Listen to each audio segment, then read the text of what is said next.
Hello Delfest! This is our last day today. Oh,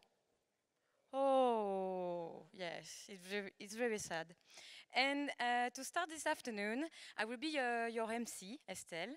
And now we will talk about test with Ramona. She's from Okta. She's a developer advocate. And she's also a women tech maker ambassador. And she's part of the GDE. She will be talking about test, but she has drawn every slides that you will see. So I think she's an artist, but you will see from your own eyes. So please give it up for Ramona.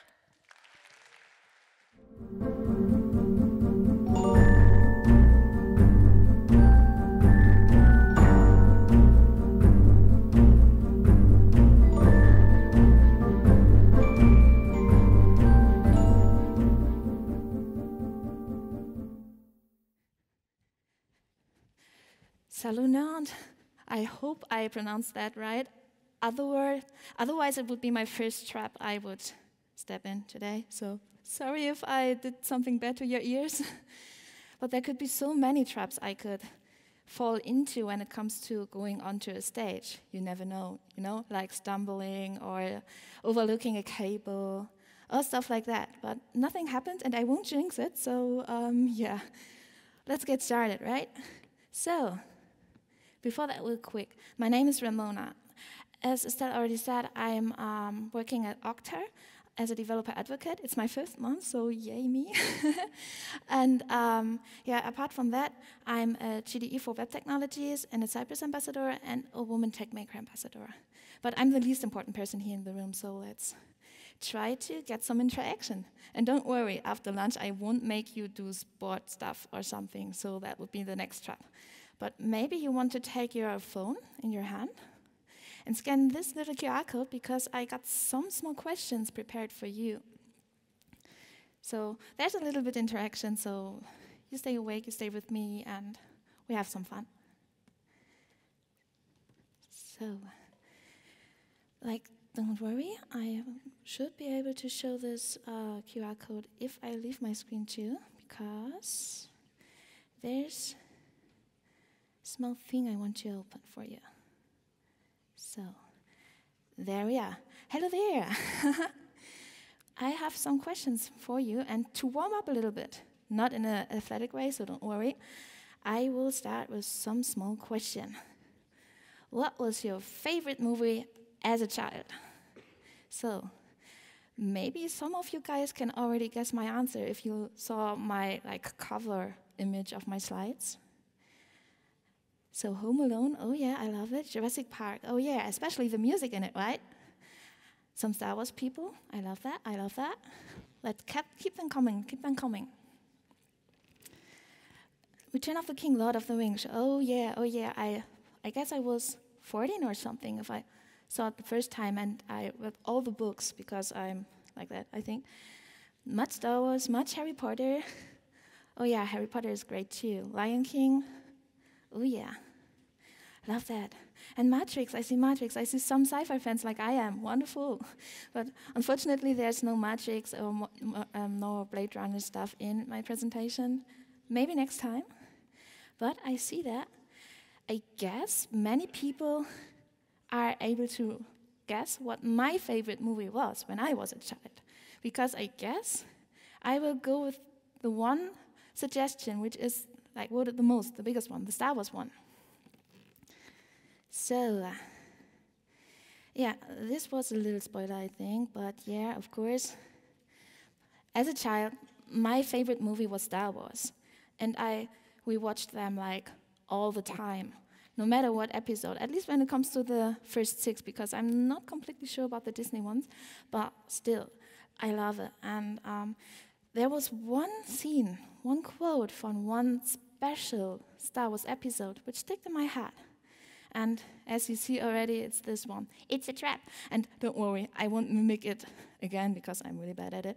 But, well, this quote, just for the people who didn't saw it before, it's from the Battle of Endor, where Admiral Akbar, the leader of the Mon Calamari rebels, tried to do a little, tried to destroy the Death Star with the Alliance, basically. But while doing so, they went into an ambush, a trap, basically, which leads them to explain that. And yeah, it's a wonderful scene, it's a wonderful movie. But you might wonder now, okay, what does that have to do with test automation? So in my head, this is a wonderful allegory when it comes to testing, because some stuff feels pretty eerily similar when it comes to, getting into an ambush, being ambushed by stuff. In the realm of testing itself and automating it brings you many advantages, from confidence in your releases, challenging your own assumptions, trying to have a better software quality. I don't think I need to convince you. However, there are situations in testing which can lead you into a trap and which can feel like an ambush to you, or even scary. I know, I've been there, and I hope with this talk you can be a better person than I was. Just a little spoiler. So you're not alone in that. Sometimes you can have the best intention, build a wonderful test, and it backfires some months later because of many reasons we will take a look at.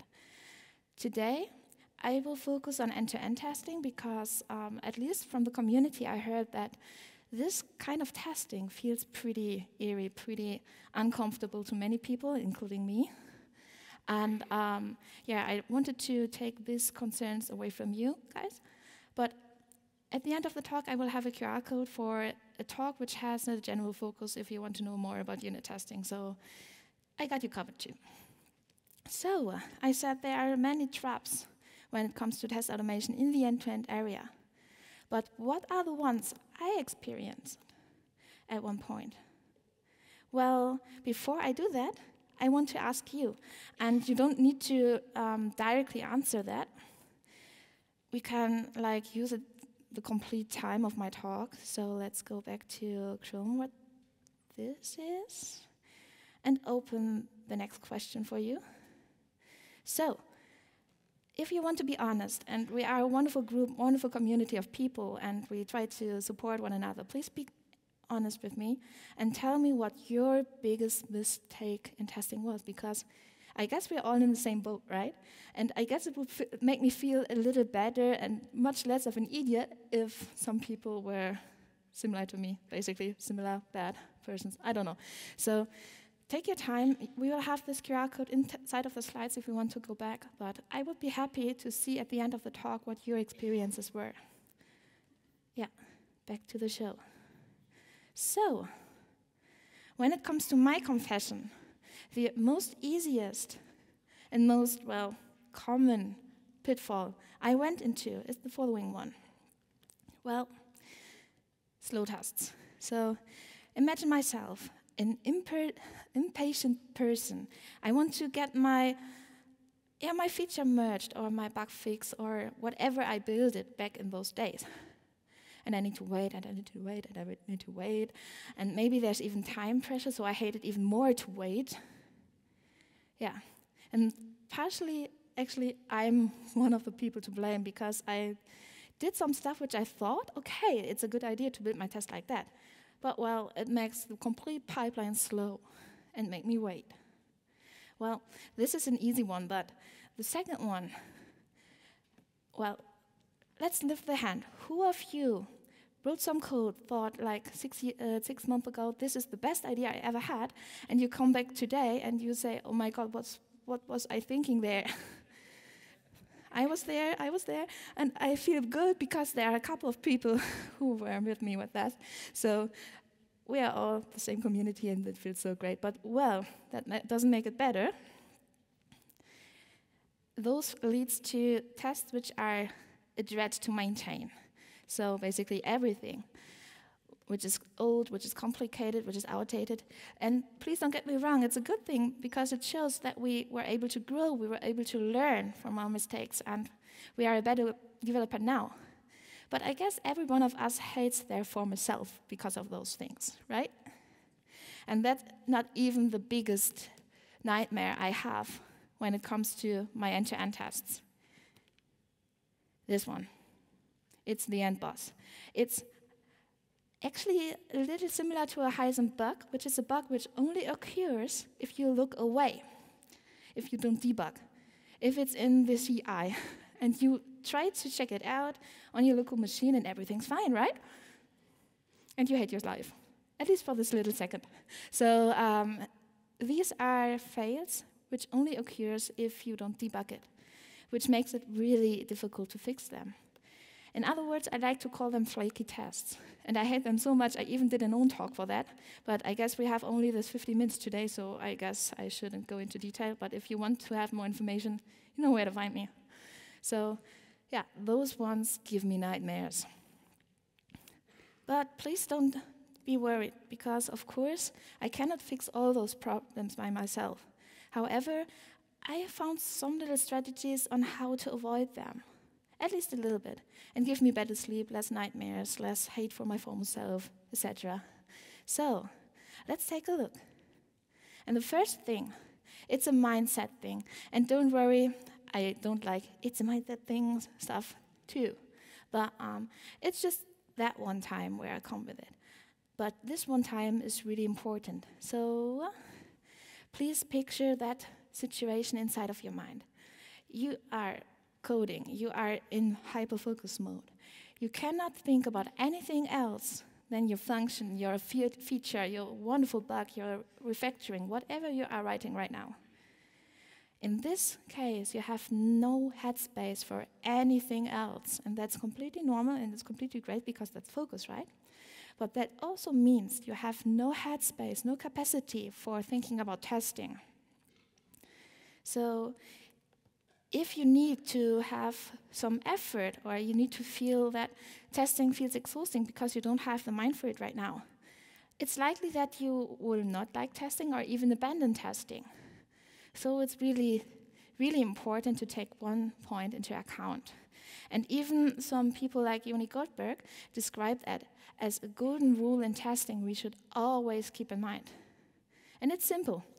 In the truest meaning of the word, please keep your tests simple, or in other words, keep it simple, stupid. I know it sounds really bad, but it's actually true. Our goal should be that we keep testing or our tests in a shape we can comprehend, we can understand in the first sight. So we should be able to immediately understand what it's doing without thinking about it, without needing to invest any capacity for it. So it refers basically to a flat test design and to the fact that we should only test the things which are really necessary and use as few abstractions as we want to. And now you could say like, Mo, wait, isn't it great to abstract stuff, to put stuff into helper functions, commands? Yeah, so it's not duplicated at certain points in your code. And yes, that's right. But still, I would be carefully thinking about if I want to have abstraction inside of my tests or not. And this is a point where I want you to ask, to think about, what do you think? Do you think,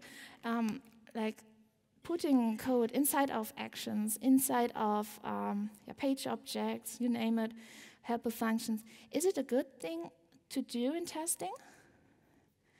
Or should we think about something else? Let's pause the question before. We will get it back later and open this one. And I would love to hear your opinion on that one. So, I see it's not completely shown here. Let me look if I can zoom out a little bit to let you see all. Okay, I cannot. So I need to sometimes scroll a little bit for you to see it, everything. So I would love to see your opinion on that one because I struggle to have one. I have a certain preference, but I guess this is something, if you meet me later at this conference, we should definitely discuss because it's an interesting thing. So I see that I'm not a fan of abstraction inside of tests is the answer many people give.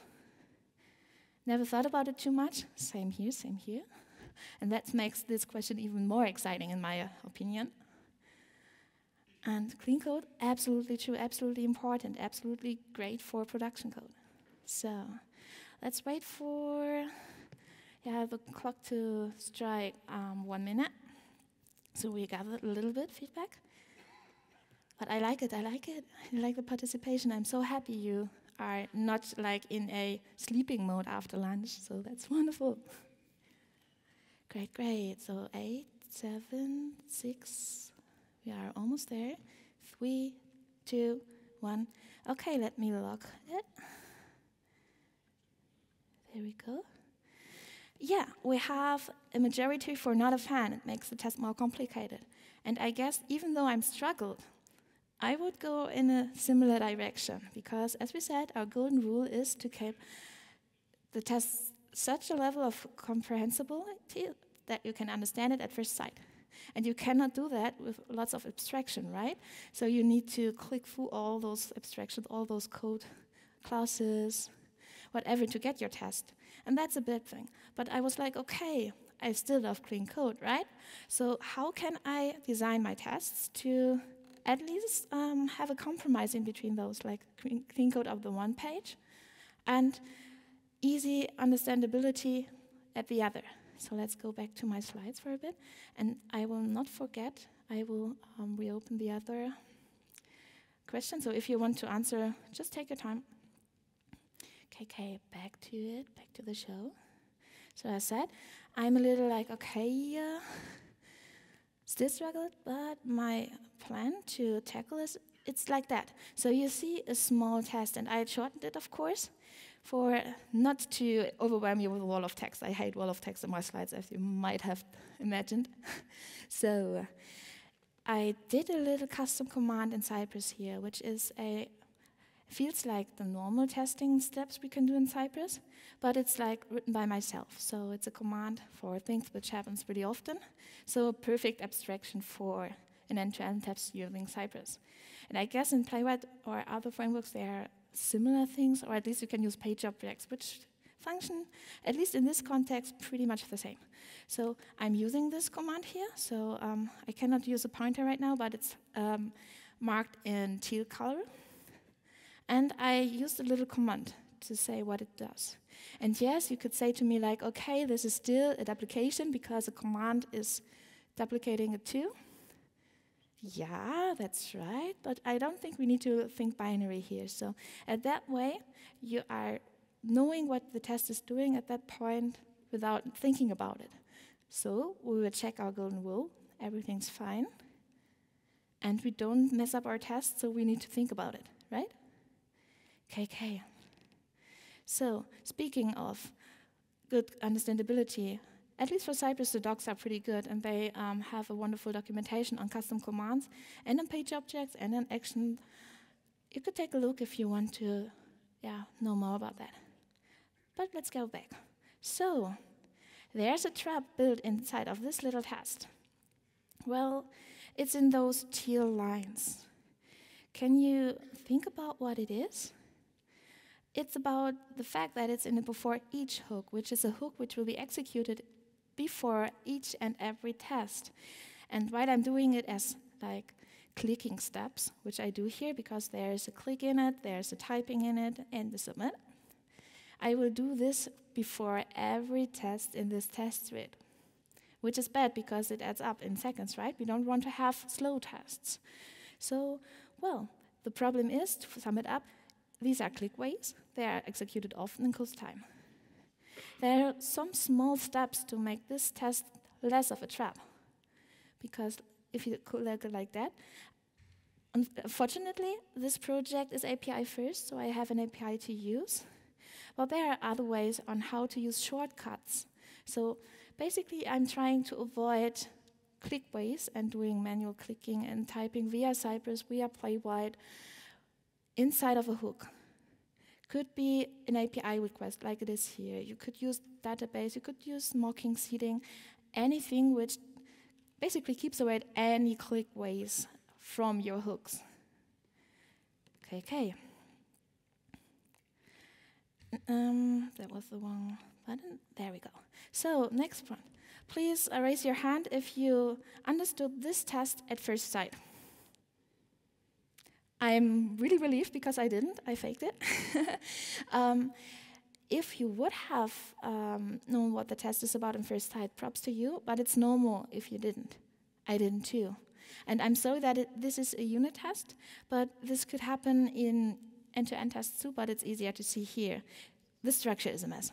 Let's put it like that. I'm sorry for the word. But all the declarations, all the actions, all the assertions are completely struggled at any places. Nobody knows what this is doing. And actually, this test is only opening a context menu and checking if the elements in it are clickable, I guess. Or just visible. Okay. So, yeah. It's really not good. And there's a way to fix it. A normal way when it comes to a unit test, but one way you could apply it to an end-to-end test too, and it's, the arrange, act, assert pattern. You might have known about it, and I do think an end-to-end test is not too long for it. Just a little rehearsal. The arrange, act, assert pattern is used to give you a little guidance on how to structure your test. So it's structured in 3 parts. The first, arrange all the declarations, all the mocking, all the things you need to have to get to a certain scenario we want to test. The second one is act, the actions, the point where you try to do stuff to get to the point where you want to do the assertion, like the point where you want to do a check. And finally, assert, self-explanatory, the point where you want to do an assertion. So the actual point where it's decided if a test is failing or not. And yes, you can do it for E2E testing too. So let's take a look at arrange, act, assert in an E2E testing manner. So you should structure your test like that in 3 parts too. So arrange, put the system into it, and there you have like a little broader example, like all the test data you need, anything, stubbing, mocking. Keep this for later, because mocking inside of an E2E test is a whole other subject. I want at least to scratch a little bit. Then assert, check and assert. Yeah, I was a little screwed up. The arrange is, of course, the hook before, because, as I said before, all the preparation should be done in the hook and should not be done by a click. Okay, and the act are the first stuff you will do in your test. And the second one will be the assertion, which decides if your scenario under test is successful or not. But wait, to get back, especially when it comes to E2E testing, sometimes you need to take care, you need to wait for stuff to happen, right? For example, you cannot click an element which is not rendered yet. Isn't that an assertion? And I guess you're probably true here. So how can we bring the arrange at the assert pattern to match this real world scenario, to go through a reality filter, right? So let's think about this pattern in such a way. I want to arrange my test. This is what I'm given. I want to act something in my test as a second part. So this is basically when something happens, I can see it and I can bring it to that point. And last but not least, I want to assert on the results. And this is something happens, then this is what I expect at the outcome. I guess some people might have found some keywords I hid inside of this text. It's this one, given, when, then. It's a pattern you can use, which is derived from a behavior-driven development standpoint. And don't worry, I don't want you to use Gherkin or some layer like that. But some learnings from behavior-driven development can be applied to tests too. So let's get back to the test we had before. The when would be the hook, so the arrange part, when something happens. All the preparation go inside there. Then the action part is the given one. I have a typo in it. Given is the hook, sorry. And the when part is the first part in your test, so when something happens. All the steps with assertions, if you need to, you need to come to the scenario to tests. Let's see if I'm just a little reckless, because it bugs me that there's a typo in the slide. I'm sorry, I need to correct that. So now it's better. Sorry, it was like I'm triggered. a trap again. Oh my God, I jinxed it. Well, back to the show. When would be like everything you need to do, plus assertions when you need them, and you will need them. We will get back to that later. To get to the scenario you want to test, you want to have your test scenario go to, and the then will be the scenario you assert on. So like, okay, when that happens, my test should fail or not. So a slightly different point of view, but like it's a wonderful, adjustment to the arrange act assert pattern to match it to end-to-end testing even more. Okay, next trap. This image I draw looks pretty peaceful. There are two persons on it which are in a good mood, and they are holding a little sheet of paper where data is written on it. Like if you connect that to testing, it refers to test data. So there could be a bad awakening, because this should visualize two tests sharing the same test data. Or even worse, two tests which are dependent on one another. And please don't do that, please don't do that. I did it at some point that I needed to debug a test which was not running properly on CI. It fails, I guess, in 80% of all times. Not always, of course, because otherwise it would be easy. And when I was running it a single time without any other tests on my machine, it worked out pretty fine. I was like, thank you. What should I do now? So I went to execute like always two tests together, and at one point I found the culprit. So there was a dependency in between those tests I wasn't aware of before. And you don't want that. You just don't want to debug that. Trust me, you don't want that. So we should try to avoid that two tests are sharing the same data, or even worse, have a dependency on one another, because it will lead to flakiness. A test which will give you a different meaning every time you run it. You don't want that, really. So how can we prevent that from happening? So this is a little example I have from my from a project in e-commerce where I wanted to test the customer login. So a customer will log inside a shop and buy some stuff, I don't know. But to have the tests completely encapsulated, even for end-to-end tests, I went there, and the first thing I do before each hook is getting back my system to a factory state, to a clean installation. So I have always the same basis I'm working on, and no prior data is there to be a culprit for any flakiness. And you could ask now, okay, but you need a customer to log in, right? You said you don't want to do clickways, okay? Sure that. You could, for example, think about a command like I did here, which creates a fixture, a little customer by API or by database or whatever you need for this specific test. So please create all the test data for the test you need. And with the factory reset, at the next test, it will be wiped away. So this way, we have our tests encapsulated, and there won't be any side effects from other tests. And they can function in a complete random order. So like unit tests in a vast way, basically. Okay. The next trap here, it's from a product CRUD test. You see some selectors here. Can you imagine what it is? It's the selectors in it. And this refers to some point where you can have many traps, but I go for the low-hanging fruit because of the time frame. It's the point that you shouldn't ever test implementation details, you know? So these are CSS selectors you see.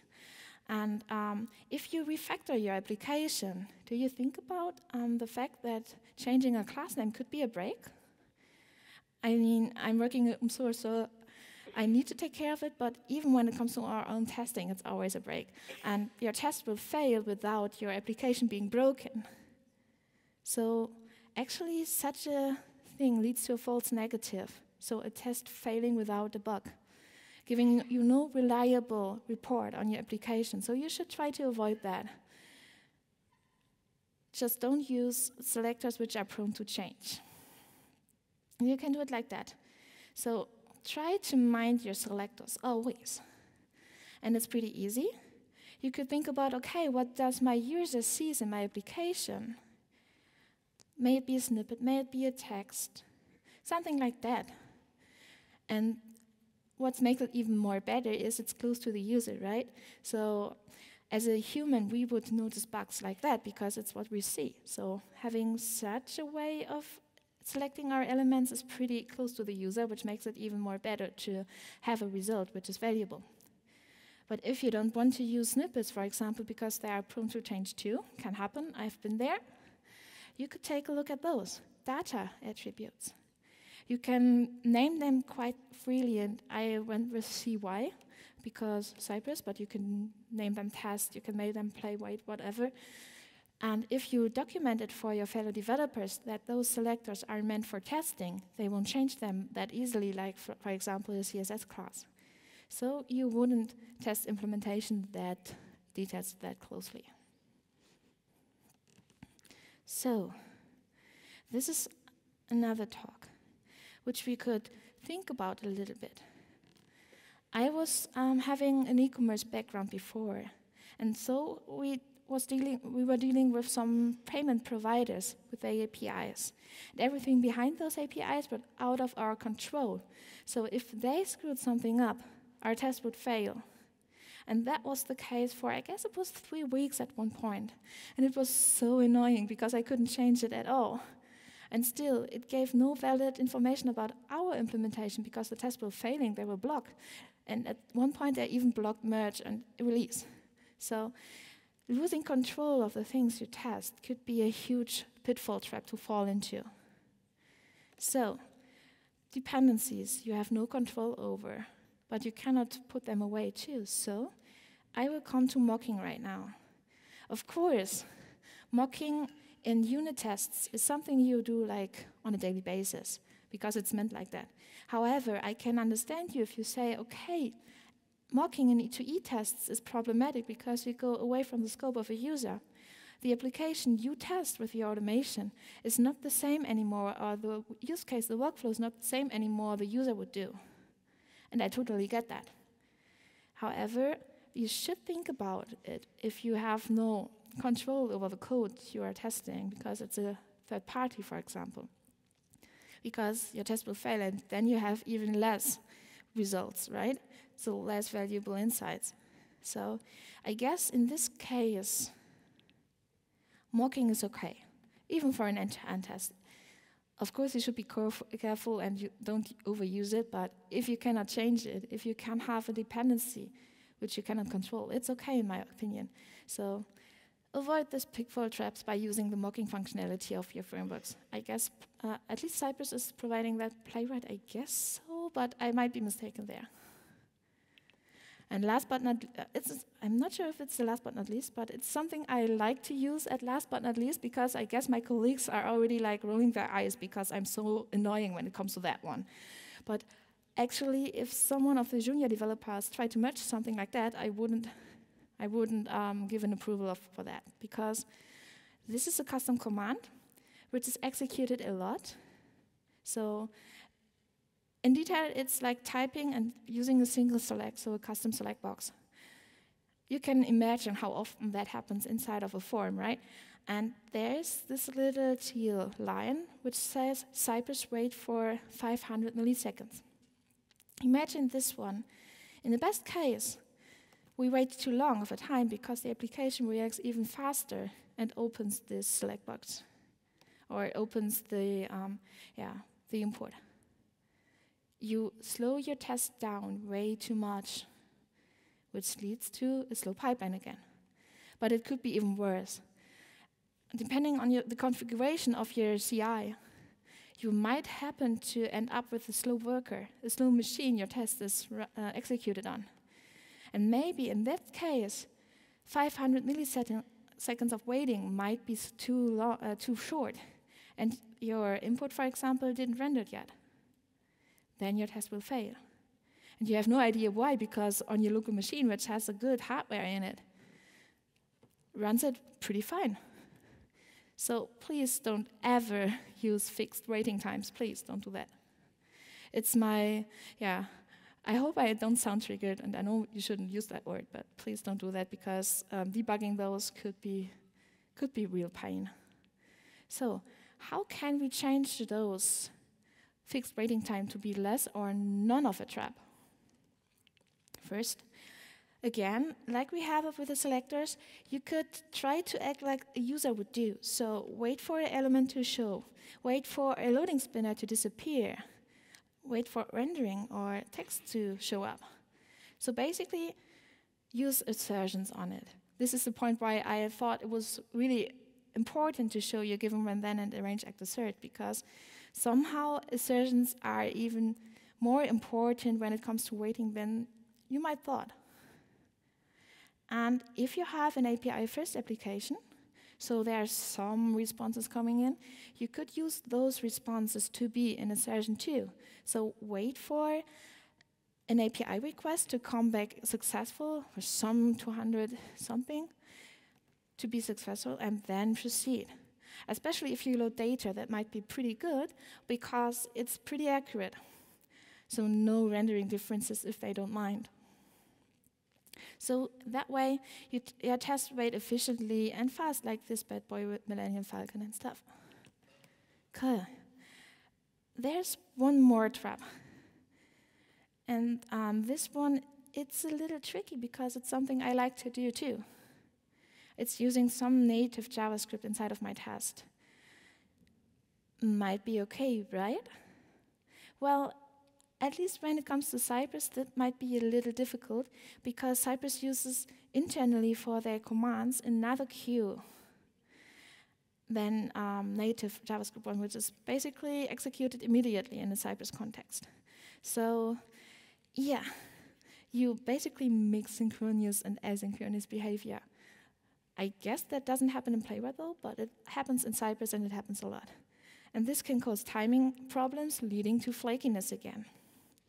So to prevent that from happening, we can use a Cypress functionality called then to put native JavaScript inside of a queue.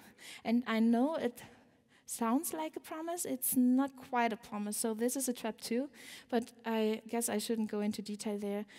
Mind to see the docs for it, because it's a little complicated and I don't want to keep you too long here later on. But yeah, try to utilize the Cypress then command to put native JavaScript inside of the Cypress command queue. Okay, and I guess this was actually the last major pitfall trap I went to. So let's take a look what you said. Which pitfall traps are the ones you encountered back in your days? Let's go back here, and I will reveal the results. So, it's wonderful to see. Unit test that became an integration test to the lack of mocking. Oh yeah, I feel that very much. Actually, if I'm not mistaken, I have a little point similar to that in my general talk when it comes to pitfall traps. If not, I will definitely add it in for the next time, because this is something I feel so much. Flakies, absolutely. Test data maintenance, yeah. You could think about using, for example, some fakers like faker.js, or if you have a test installation with not real customer data, but pretty close to it, you could import it, for example. It's something I like to do. Or just try to be creative, but I'm not creative too, so I feel you on that one. Mocks everywhere, oh yeah. Let me see. Test time and maintainability, I feel that. It's pretty similar to the ones I have. When we don't know why it's failing, the error message isn't clear. Oh yeah, that's a really, really interesting thing. So I'm not sure. I guess it's the same for Playwright and Cypress. You could think about using the dev tools for it. And there are some plugins to, for example, print out the browser console input inside of the log that might help, for example. Pretty good. Mock stack of dev, oh yeah. Actually, this is something we might need to discuss later on because I'm pretty curious to hear about that, and things I did weren't that productive, weren't that successful actually, so yeah, I like to learn about that too. Let's see. Difficult to scope between unit, functional, and E2E test. Oh yeah. Actually, if you find me around the venue, I might have an article or two about that. It's a wonderful topic, maybe for another talk. Let's do. Tested function was mocked, so the test was always passing despite a huge bug. Oh yeah, oh yeah. That was actually the reason why I discussed mocking, because yeah, I feel bad if I'm away from the user when it comes to my results. So this is the reason why we should use it cautiously. But that's so true. Side effect, flakiness. It's so great to see all those flakiness because I feel welcomed here right now. I'm not the only unlucky soul who is encountering it a lot. Sometimes I don't know why the test is failing. Oh yeah, quantity of tests. Oh yeah. I so feel that. I so feel that. I should think about a way to visualize those things a little better. Maybe using Much Awesome as a reporter might help a little bit to get a better grip on what the test is like basically lacking. Oh yeah, there's so much. I'm so happy, and I'm so happy that it's in English because I was really worried that there's some French in it and I cannot interact with it. Yeah, I really need to catch up with that. Underestimating an unlikely case. Oh yeah, this is so true. So when it comes to the scoping of unit tests, E2E tests, integration tests, and such things, I like to ask myself 3 questions. The first, the test case I want to write a test for, is it better suited to be a unit test because it's faster and easier to maintain? If yes, go for the unit test. The second question would be, how likely is this workflow, this test case, to be encountered by the user? Is it a happy path, for example, or is it something many people would use in your application? Maybe write this test. And last but not least, you could take a look at, okay, how risky is this workflow? How much damage could be caused if there's a bug? Then you could go into much detail, even though it's an end-to-end test. Yeah. What's there? We have still 2 minutes to take a little look. Maintainability, using not maintain framework. Oh yeah, the dependency, there it is. Anyway, I'm so happy that there are so many answers. So give it up for yourself a little bit because you were such a great audience. Thank you. Just one. Thank you. So let's go back to my mouse, where it is. There it is. So just some small words before I get into questions. I want to come back to Admiral Akbar, to like the start of the talk. The Battle of Endor, as you know by the film, or maybe not, but maybe will. It turned out to be a success with teamwork and a lot of countermeasures. And you can basically refer that to testing like completely. So it might be a lot to do. It might take lots of refactoring efforts, especially when it comes to legacy code. And it needs a change of mind for some things, especially, for example, when it comes to abstractions and waiting times, especially if you come from a background from Selenium, where waiting times were pretty common. But it's worth it in the end, and you will make your team and yourself happy, and you won't hate your former self anymore. If there's one thing I want you to remember from this talk, it's this one. It's the golden rule we talked about earlier. A test should be a friendly assistant to you and not a hindrance. A test should be comprehensible, and you should be able to understand them at first sight. So it should feel like a routine to you, not like solving any complex mathematical formula, right? So you don't need to invest any headspace. So dealing with tests can be maybe a little bit more fun.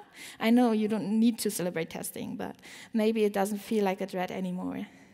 So just try to be like R2D2 here and having fun with catching bugs. So as said, I have a little presentation on a general focus, so I will cover unit testing there too. So if you want to, There's a little page on my homepage where you can find the slides, where you can find some recordings from this general one. So if you want to catch up with unit testing there, you could do so. And, well, what's left to say then? And thank you so much. You can find me on any platforms, you know, like Mastodon, Twitter, LinkedIn, or around the venue. So if you got any questions you don't know right now in your head, just feel free to say hi. I'd be really happy to hear from you. Yeah. Thank you.